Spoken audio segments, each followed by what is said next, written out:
મારું નામ મકવાણા સુરેશ સૌજીભાઈ. સુરેશભાઈ, કયા વિસ્તારમાં રહ્યો તમે? કુંભારવાડા નારી રોડ રામદેવ. શું બનાવ બન્યો તો? અમે કારખાનેથી ઘરે આવ્યા એટલે નાની બોલાચાલી ચાલુ હતી, મારી મમ્મીની બોલતા હતા.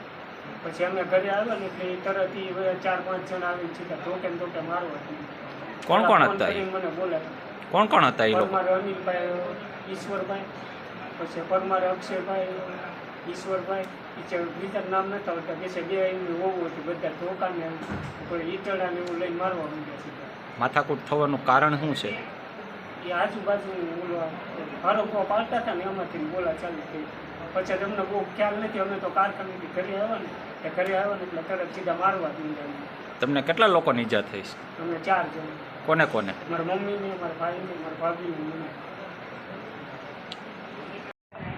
તમારું નામ? હંસાબેન. હંસાબેન, ક્યાં રહ્યો તમે?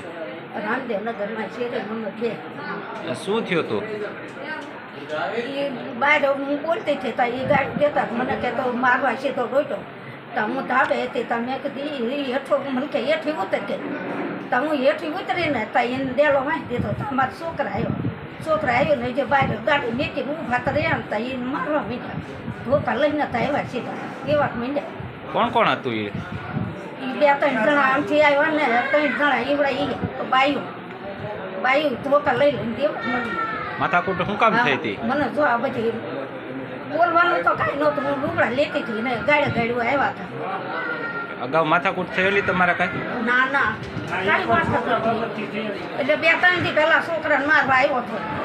પણ મને ભાડી ગયો ને તો આંધે કરી દો. કેદુના વળમાં હતા. છોકરાને બહાર નીકળવા ન દે. ભમડે રમતા હોય ને કોઈ કે મારે હા પડે. આ બનાવને લઈને પોલીસને જાણ કરી હતી? ના એવું કંઈ નહીં.